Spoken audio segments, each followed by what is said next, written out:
안녕하세요. 지금 이 사람 임수민입니다. 출산 과정에서 아이가 장애를 입게 되는 경우가 종종 있습니다. 발달장애인 아들을 키우는 류승현 씨도 그랬는데요. 장애인 아이의 엄마가 되면서 인생이 180도 바뀌었습니다.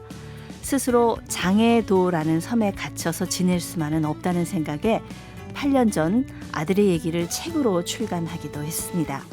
그리고 그 얘기가 영화로 제작이 됐는데요. 영화 그녀에게의 원작자 유승현 씨 지금 만나봅니다.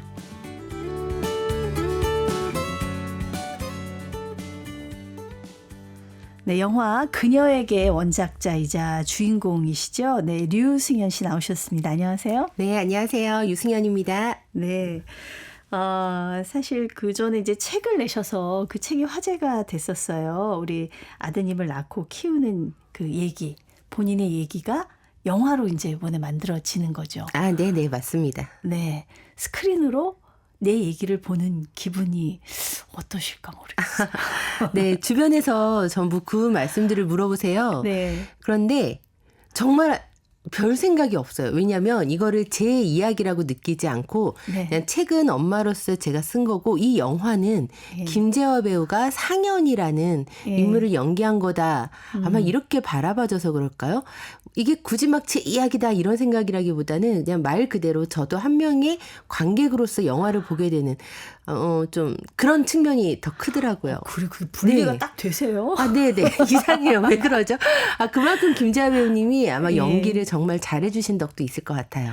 네, 아직 이 영화 그녀에게 잘 모르는 분들을 위해서 이제 원작자이자 이제 실제 주인공으로서 내용을 좀 간단히 소개를 해주시겠어요? 네. 이 영화는 잘 나가던 신문사 정치부 기자가 쌍둥이를 낳아요. 그런데 쌍둥이 중 둘째 아들이 발달장애인이 되면서 그 겪게 되는 10년간의 과정을 그린 영화라고 보시면 됩니다. 이 10년이라고 표현한 거는 아마 그때까지가 자녀 비장애인 부모가 발달장애인 자녀를 낳았을 때 그 자녀의 장애를 받아들이게 되는 그 과정까지를 이렇게 좀 소개하고 보여드리는 영화라 보시면 될 것 같아요. 네. 원작과의 다른 점이 있다면 저는 그렇게 막 잘 나가는 기자는 아니었습니다. 네네. 기자였던 건 사실이고 네네네. 신문사 기자였고. 아, 네네. 저도 국회 출입 정치부 기자 6년 동안 하면서. 정치부면은 사실은 신문사 방송사에서 제일 잘 나가는 데거든요. 네, 맞아요. 그래서 그때 아무튼 콧대가 하늘을 찔렀었죠. 네, 네네. 지금 이제 뭐 너무 목소리도 밝으시고 네네. 이제 얘기를 하셔서 남의 얘기하는 것 같이 네네네. 기자라서 그런지 네네. 전달을 해주셨지만은 얘기하셨잖아요. 그 받아들이는 시간이 10년 걸렸다. 네네. 그러니까 그 10년의 세월이 굉장히 힘들었다는 얘기잖아요. 그렇죠? 아유, 저는 그때를요. 예. 그 가장 피크인 시기가 있는데 지옥의 3년이라고 표현을 해요. 그러니까 아이가 장애를 받았을 때 전후로 해서 아마 3년이었을 것 같은데 그때를 제가 책에다도 썼지만 저는 그 당시를 장애도에 들어가 있었다라고 표현을 해요. 장애도. 실제 하진 않지만 실존하는 섬이에요. 아, 섬. 그 섬은 이 세상에 존재하는 것이라곤 장애를 가진 아이와 양육자인 엄마인 나. 우리 둘만 있어요. 세상이 아니라 우리는 그 장애도 안에서 둘이서 뒤엉켜서 그 안에서만 살았던 거예요. 그래서 이 영화에서도 그러고 책에서도 그러지만 그 10년의 과정이란 이젠 장애도에서 벗어나서 우리가 서로만 바라보고 이 안을 뒤엉켜서 이렇게 네. 굴러다니는 게 아니라 우리가 손을 나란히 마주 잡고 이제 세상을 향해서 시선을 바꾸고 바라보는 그 과정까지를 책에서도 다뤘고 영화에서도 다루고 있습니다. 네, 얘기만 딱 들어도 뭔가 이게 가슴이 네. 좀 찡한 기분이 있어요. 네네. 근데 쌍둥이를 낳으셨다 그랬잖아요. 네네. 그럼 사실은 이제 요즘은 이제 결혼도 늦어지고 아이도 많이 낳지 않기 때문에 한 번에 쌍둥이 가지면 너무너무 부러워하신단 말이에요. 그럼요. 뭐 이제 속된 말로 일타 쌍피다. 맞아요. 이런 얘기도 하고. 네네. 근데 그중에 하나에는 지금 건강한 거죠. 네네, 맞아요. 무슨 일이 혹시 있었던 거예요? 그러니까 저희 같은 경우도 결혼을 31살에 했는데 그 과거보다는 그 조금씩 이제 늦어지고 있잖아요. 결혼의 네네. 나이가. 그러다 보니까 또 환경적인 요인도 뭐 있을 거고 음식의 영향도 있을 것이고 임신이 예전만큼 그렇게 잘 되지가 않아요. 과거만큼. 난임이셨어요? 맞아요. 그래서 난임이다 보니까 아이를 이제 인공수정도 하고 이런 과정을 통해서 아이를 낳으려다 보니까 우리가 인공수정을 하던 시험관을 낳던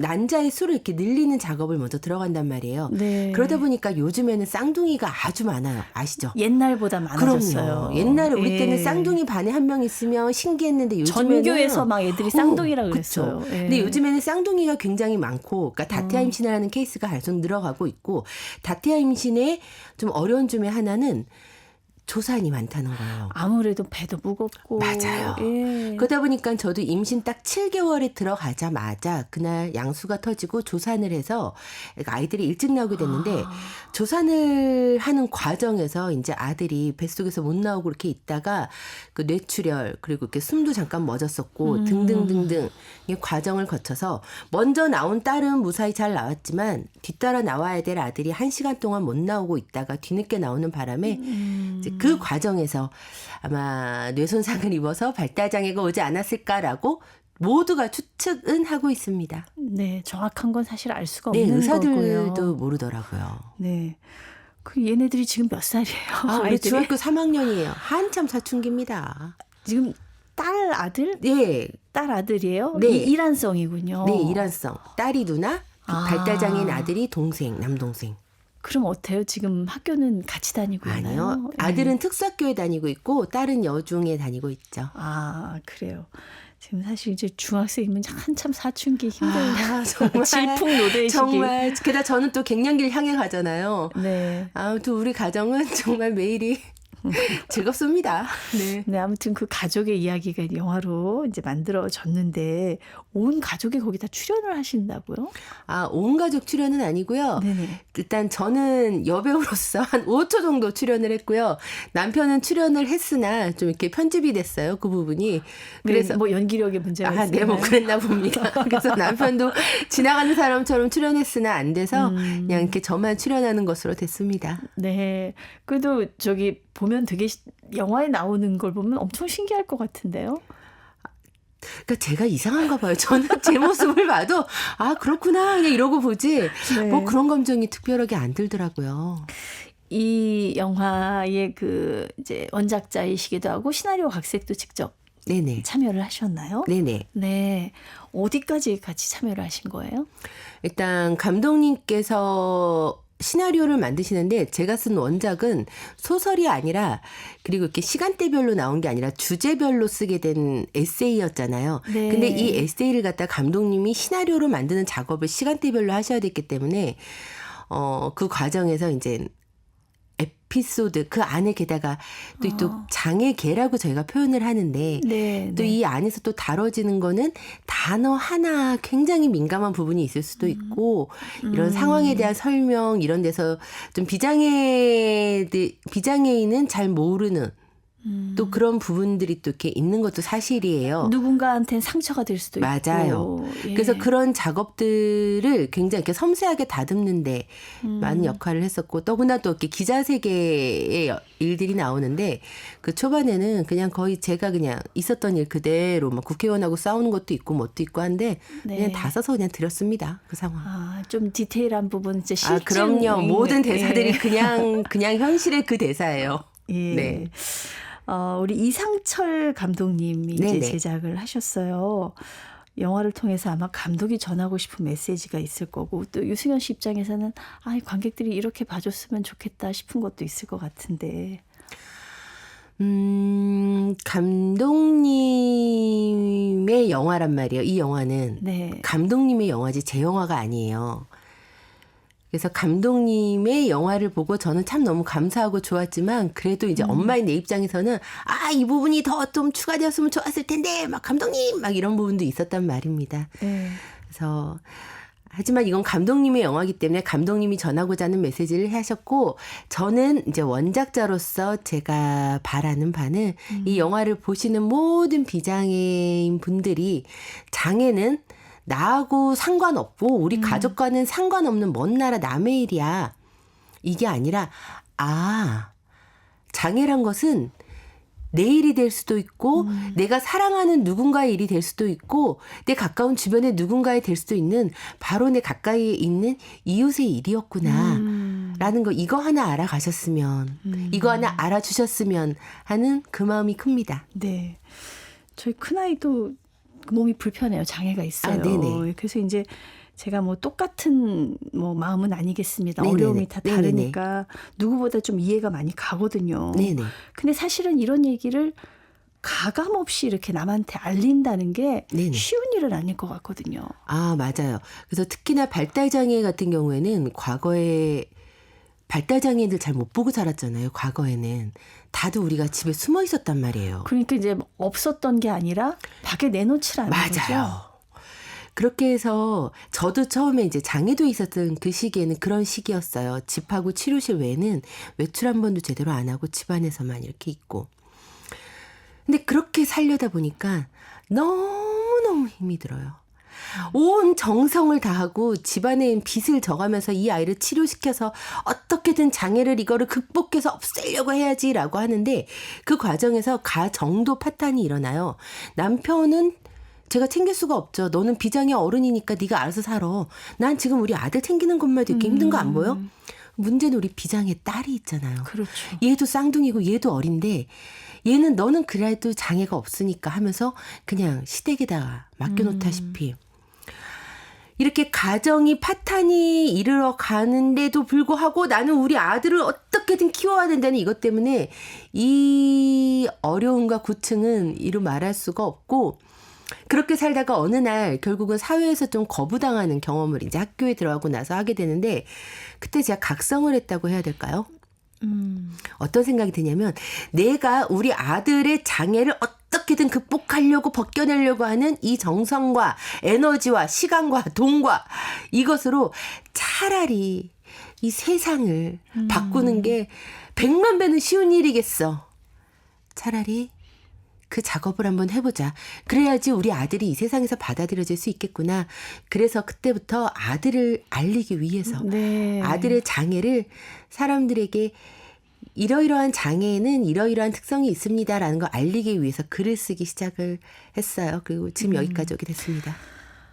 엄마의 절절한 마음이 느껴집니다. 얼마나 힘들면 우리 아이를 이렇게 하는 것보다 세상을 바꾸는 그러게 게 누가 세상을 바꿉니까? 더 낫겠다. 그러니까요. 그런 것도 그러고 이제 자꾸 이 장애를 극복해야 할 대상으로 보면 한두 끝도 없는 거거든요. 그럼요. 그냥 받아들이는 것이 어떤 의미에서 보면 또 해결의 문제의 어떤 출발이지 않을까. 네네. 그런 생각이 듭니다. 영화를 보셨죠, 미리? 네네. 네. 어떻게 최고의 명장면 하나만 꼽아주시겠습니까? 최고의 명장면은 네. 관객분들이 보셨을 때는 가장 마지막 장면 꼽으시더라고요. 근데 가장 마지막 장면을 보면서 굉장히 아무튼 굉장히 기분 좋아진 따뜻한 장면인데 많은 분들이 거기서 이렇게 뭔가가 이렇게 올라오시면서 눈물을 흘렸다고 하세요. 저는 그 장면 말고 이제 아들이 거기 극중 지우가 수술을 하는 장면이 있는데 저는 그 장면에서 김지아 배우가 눈물을 흘리면서 어떤 대사를 말합니다.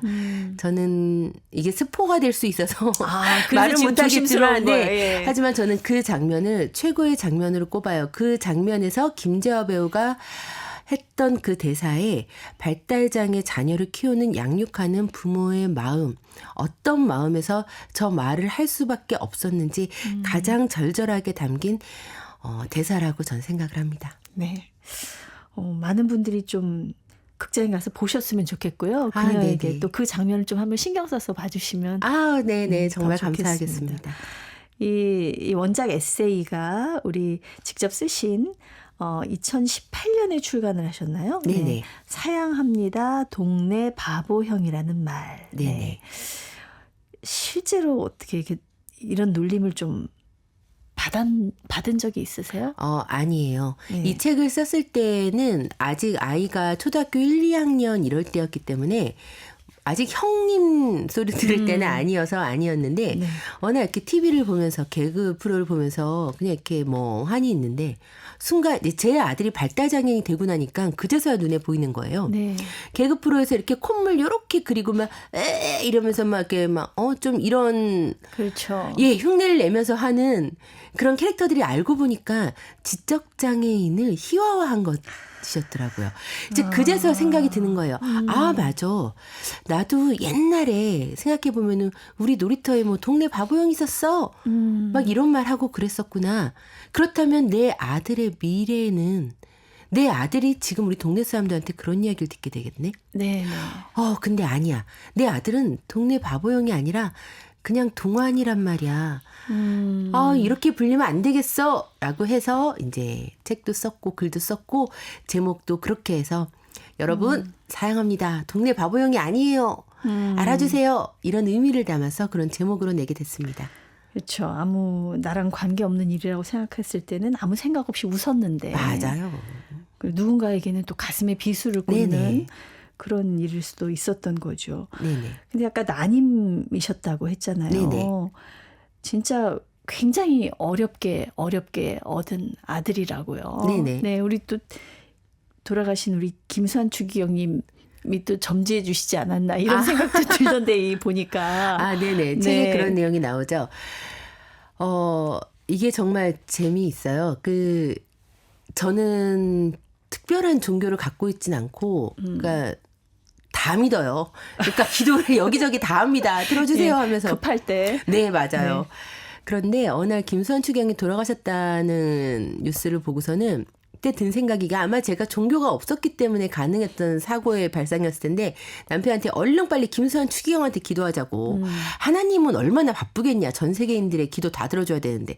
근데 김수환 추기경님이 방금 전에 선종하셨으니 오랜만에 이렇게 맞이한 성인이니까 하나님이 이렇게 바로 옆에서 인사를 나누지 않을까. 그러면 그때 김수환 추기경한테 우리의 바람을 부탁을 하면 이렇게 제가 하나 접수 받았는데요. 전달해 드리지 않을까라고 하면서 그렇게 되지 않을까 해서 저희가 막 기도를 했습니다. 아이 갖게 달라고. 그런데 임신이 된 걸 어떻게 알았냐면요. 남편이 꿈을 꿨는데요. 꿈속에서 김수환 추기경이 나와서 추기경이 입고 계시던 추기경 복을 벗어서 남편한테 이렇게 둘러주신 거예요. 망토 같은 거를. 네. 그 꿈을 꾸고 저한테 아침에 이야기할 때 우리가 그때 야 우리 임신됐나 보다. 그래서 김수환 추기경의 축복을 받은 아이가 임신됐나 네. 보다. 그래서 태명도 수환이라고 지었어요. 김수환으로. 정말. 그렇게 해가지고 와 이러고서 엄청 신나게 네. 하고 있는데 한 달 뒤에 병원에 갔더니 쌍둥이래요. 와, 얼마나 기뻤겠어요. 네, 그래서 태명을 환 하나씩 나눠서 수야 환이야 이렇게 부르다가 아이들이 태어났을 땐 김수환의 이름을 하나씩 넣어서 김수인, 김동환 이렇게 지어서 아이들을 이제 키운 거예요. 아이들이 어렸을 때는 뭐 완전 야 우리는 김수환 추기경의 축복을 받은 아이들이거든 이렇게 네. 했었는데 이제 돌이 지나면서 왜 둘째가 느리지? 왜 이러지? 하면서 이제 이 생이 시작돼서 여기까지 오게 됐어요. 그럼 아까 이제 그 장애 판정을 받기 전과 후에 그 장애도라는 섬에서 둘이 너무 힘들었다는 얘기를 하셨었잖아요. 그 완전히 인생 자체가 좀 바뀌었다는 느낌이 들었을 것 같은데요. 그럼요. 네. 제가 저 혼자서 이렇게 있을 때는 아무도 절 쳐다보지 않아요. 근데 아들과 함께 아들의 손을 잡고 거리로 나가는 바로 그 순간부터 시선이 꽂히기 시작하는데 그 시선은 이전에는 받아보지 못했던 네. 그런 성질과 경험의 것. 그러니까 가장 낮은 자리에 어떻게 보면은 그런 위치에 선 자로서의 삶을 살게 되면서 그제서 다른 게 보이더라고요. 제가 기존에는 보지 못하고 살았던 것들을 아들을 통해서 그 이후부터 보게 됐다고 해도 과언이 아닙니다. 네. 이제 쌍둥이를 키우니까 또 아무래도 이제 한 명은 또 건강하고 한 명은 또 장애가 있으니까 이게 사실 자식 하나 키우는 것도 보통 어려운 일이 아니거든요. 네네. 근데 이제 아무래도 좀 아픈 손가락에 좀 마음이 더 갈 거 아니에요. 그쵸. 그래서 아무래도 또 큰 딸은 나름대로 또 거기에서 힘든 점이 있을 것 같고 그런 네네. 어려움은 없으십니까? 많았어요. 네. 우리 딸을 어렸을 적에는 바로 이제 시댁이 앞집이에요. 슬퍼하지 않으세요? 시댁이 앞집이라니까요.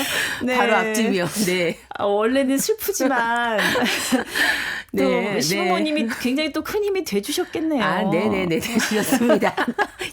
아, 네. 아무튼 앞집입니다. 그래서 우리 딸이 거의 할머니, 할아버지 손에 자라면서 초등학교 1학년 때인가 하루는 그런 말을 해요.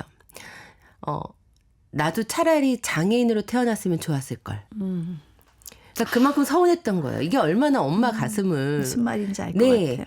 제가 그 얘기를 듣고 막 화를 내요. 그 순간에는 너까지 그러면 난 진짜 못 살아 막 이러면서.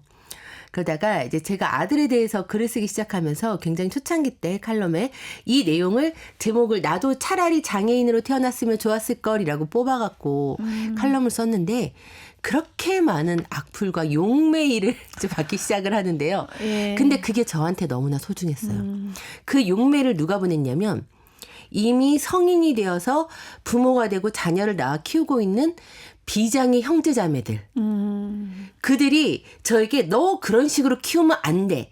지금의 내가 나이 40대 50대인데 내 가슴 안에 있는 이 분노. 이게 그 나이가 되어서까지 부모를 이해하게 되는 게 아니라 오히려 그 감정들이 더더더더 쌓여서 제가 그 감정들이 쏟아져 나오는 그 메일을 읽고 나서 깜짝 놀라고 정말 크게 반성을 합니다.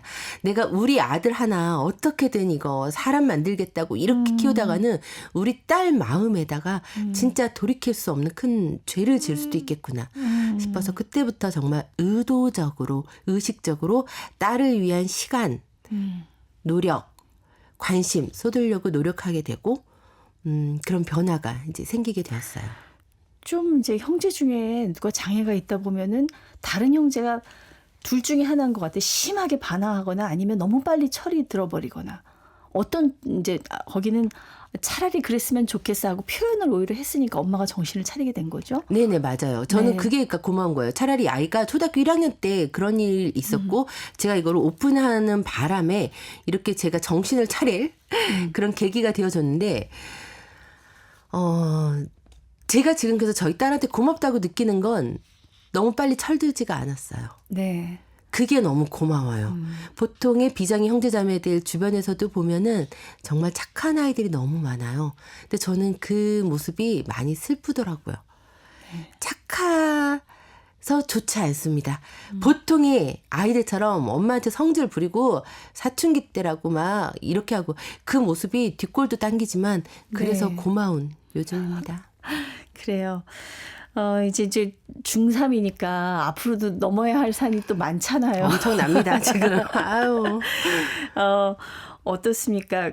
아이를 키우면서 어려운 점들도 많이 부딪혔을 것 같은데요. 예.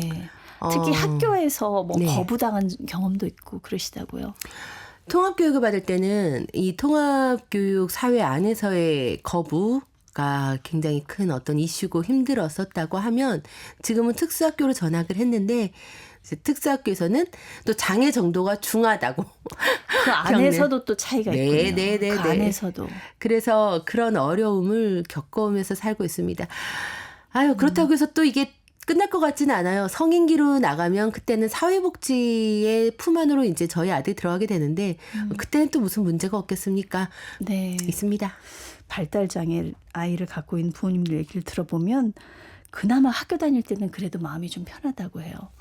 맞아요. 저는 학령기의 삶은 발달장애인, 원래 모든 인간의 삶이 그렇긴 하지만 네. 더더군다나 발달장애인의 학령기 삶은 성인기를 위한 준비 과정으로서의 학령기가 되어야 한다고 생각을 해요. 네. 그렇지 않으면 성인기 때 발달장애인이기에 바로 발달장애가 있어서 고립의 세계로 나아가게 될 가능성이 이만큼 높아지더라고요. 네, 네. 고립되면 살아갈 수가 없어요. 장애, 비장애가 마찬가지지만 발달장애인의 경우는 더더욱 마찬가지입니다. 더더욱 그 가능성이 높아지고 또 상황도 심각해집니다. 저는 고립되지 않을 아들의 성인기 삶을 위해서 지금 학령기에 해야 될 과제들에 지금 현재는 매우 큰 관심을 갖고 있고 그래서 또 이거 관련해서 이제 쓴 책이 또 9월 말에 나오기도 하고 그럽니다. 네, 네. 그렇군요. 어떤 책입니까? 아들이 사는 세계 라는 책이고요. 네. 이 사랑합니다 동네 바보영이라는 말 그리고 영화 그녀에게는 아들의 장애를 처음 이제 알게 되어서 받아들이기까지의 이 초기 시절을 담았다면 이 아들이 사는 세계는 이제 청소년기를 지나고 있으면서 성인기를 준비해야 하는 청소년기로서의 과제 그리고 성인기 삶의 형태와 모습 구조 네. 이런 것들을 많이 고민하고 이야기하는 그런 책이에요. 네. 그런 얘기를 들었습니다. 특히 발달 장애 같은 경우에는 이제 초기 치료가 굉장히 그 상태를 나중에 좀 다르게 할 수 있는 중요한 시기라고 들었는데 이게 돈이 너무 많이 들어서 부모님의 재력과 이게 상태가 좀 연관되기도 한다. 이런 얘기를 들었는데요. 네네. 지금 말씀하신 것처럼 저희가 가장 먼저 네. 듣는 이야기가 항상 그거예요. 아이가 장애 진단을 딱 받으면 어머님 골든타임이 중요합니다. 이때 쏟아붓지 않으면 아이들의 뇌 발달에는 한계가 있어요. 이때 그래서 그때 저희들이 진짜 폭풍과도 같은 치료를 쏟아부어요. 저도 지금 보면은 액세서리가 없어요 집에. 결혼식 모든 예물들 다 팔렸고요. 네. 집에 대출 받아갖고 치료를 시키기 시작을 하는 거예요. 그게 한도 끝도 없다고 한도 끝도 없어요. 그러던데요. 그런데 지금에 와서 이제 알게 되는 게 뭐냐면 인간의 발달, 인간의 성장에 골든타임이란 없어요. 물론 그때 치료를 더 많이 받고 조기에 개입을 해서 좀 더 많은 지원을 한다면 그 아이 입장에서는 그만큼 좀 더 편안하게 어떤 자기가 성장할 수 있을 만큼의 발판을 마련할 수는 있겠으나 꼭 그 시기에 치료를 이렇게 많이 하면 아이가 쑥 성장하고 그 시기에 치료를 좀 놓치면 더디게 성장하고 이게 아니더라고요. 네. 일례로 저희 아들 같은 경우 그렇게 치료를 쏟아부었던 그 시기에는 말 한마디도 못했다가 그나마 자바로라고 할 수 있는 엄마라든지 쉬라든지 이런 말이 나온 게 6학년 때예요. 그리고 아들은 끊임없이 죽을 때까지 계속 성장을 하고 발전은 해요. 네. 그렇기 네. 때문에 물론 어린 나이에 조기 개입을 해서 이렇게 굉장히 잘 아이들 지원한 거 중요하지만 거기에 너무 얽매이거나 막 이게 지나면 안 될 것처럼 막 그러시지는 않으셔도 된다. 네. 그 말씀을 꼭 드리고 싶습니다. 네, 오늘 유승현 씨하고 얘기를 하다 보니까 사실 나눌 얘기가 너무 많이 있네요. 네네네. 그 송 얘기도 더 들어보고 싶고 네네. 다음 시간에 한 번 더 모시고 얘기를 네. 나누도록 하겠습니다. 오늘 말씀 네, 감사합니다. 감사합니다. 네, 영화 그녀에게의 실제 주인공 류승현 씨였습니다.